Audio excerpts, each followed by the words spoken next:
Selamat pagi semua saudara yang dikasihi Tuhan. Pagi yang indah ini saya ingin mengajak kita membaca 2 Timotius 4 ayat yang ke-7. Aku telah mengakhiri pertandingan yang baik. Aku telah mencapai garis akhir dan aku telah memelihara iman. Saudara, ini adalah sebuah kalimat daripada Rasul Paulus ketika dia mengakhiri hidupnya. Dia mengakhiri garis akhir. Dia sudah mengakhiri pertandingan yang baik. Fight a good fight.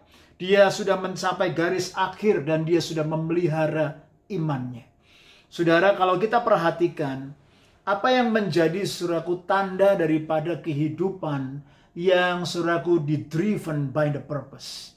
Apa yang menjadi sebuah mark orang yang hidup dalam purpose driven life? Ketika kita melihat daripada kehidupan Paulus, saya mencatat ada beberapa ciri-ciri dan buah-buah daripada pelayanan Rasul Paulus. Hidupnya dipenuhi dengan pikiran Kristus yang terus-menerus dia sampaikan kebenaran akan pikiran Allah. Lalu yang kedua, hidupnya dipenuhi dengan endurance, menghadapi semua penderitaan, menghadapi semua tantangan. Dia hadapi itu semua dengan kekuatan Tuhan. Lalu yang ketiga, hidupnya dipenuhi dengan percaya dan ketaatan penuh kepada Tuhan.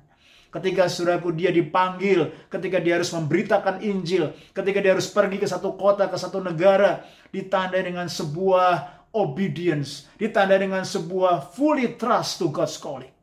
Lalu yang berikutnya, kesetiaan akan pelayanan yang ilahi. Dia setia, kepada Christian services. Dia setia kepada Christian ministry. Dan ketika dia setia sampai akhir, membawa kepada hal yang kelima, dia finishing well.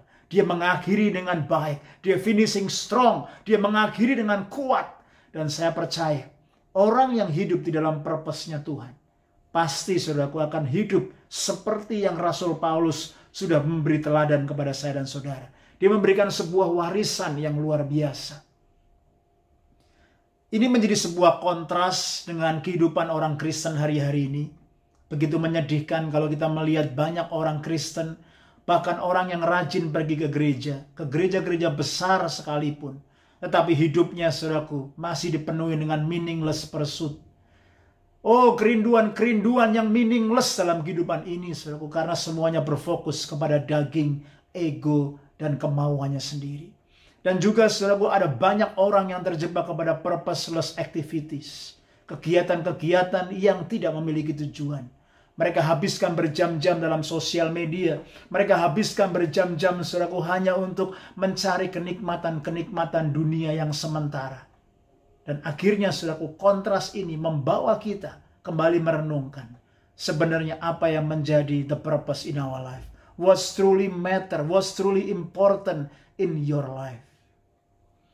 Saudara, apa itu artinya purpose-driven life? Apa artinya kehidupan yang didrive, yang digerakkan oleh sebuah tujuan? Saudaraku, itu adalah sebuah intentional life directed by predetermined purpose. Kehidupan yang intensional, kehidupan yang disengaja, yang dituntun oleh sebuah tujuan yang sudah kita predetermine, yang sudah kita ketahui dan kita sepakati terlebih dahulu. Nah, buat seorang murid Kristus, the purpose driven life itu adalah intentional life motivated by the purpose of God. Kehidupan yang penuh dengan intensional. Kehidupan yang penuh dengan sebuah keputusan-keputusan. Dengan sebuah tekad untuk kita melakukan yang menjadi tujuan-tujuan Allah. Kita termotivasi. Kita digerakkan oleh tujuan-tujuan yang ilahi. Kalau kita masih tidak bisa melihat tujuan ilahi dalam hidup kita, maka kita akan terjebak kepada purposeless dan meaningless life. Itu sebabnya hari ini, bagaimana dengan the condition of our heart. Saya mengajak kepada kita untuk kita terus submit our life to God's calling, to God's purpose dalam hidup kita. Kita submit kepada semua panggilan dan rencana Allah yang terbaik. Sehingga kita bisa menerapkan our desire, our dreams, our plan according to God's plan. Lalu saudaraku yang kedua, kita mau semakin memahami siapa diri kita di dalam Kristus. Ketika kita memahami our identity in Christ, maka kita akan tahu bahwa hidup kita dimiliki sepenuhnya oleh Allah. Sebab our identity always relate with our relationship with Christ. Ketika kita tahu our identity, maka kita, saudaraku, akan tahu our purpose. Yang ketiga, just answering, saudaraku, God's purpose in your life. When you contribute in the body of Christ, when you do the ministry in the body of Christ, you are doing God's purpose. Ketika engkau mulai contribute, ketika engkau mulai mengenal, dan ketika engkau mulai bertindak kepada apa yang menjadi tujuan Allah dalam hidupmu, menjadi berkat, keep making life better, engkau sedang menggenapi apa yang Dia desain dalam kehidupanmu. Biar perenungan ini, saudaraku, membawa kepada kita untuk pada akhir nanti hidup kita bisa seperti Rasul Paulus. Aku sudah mengakhiri pertandingan iman. Aku sudah memelihara iman. Dan aku sudah menyelesaikan pertandingan dengan baik.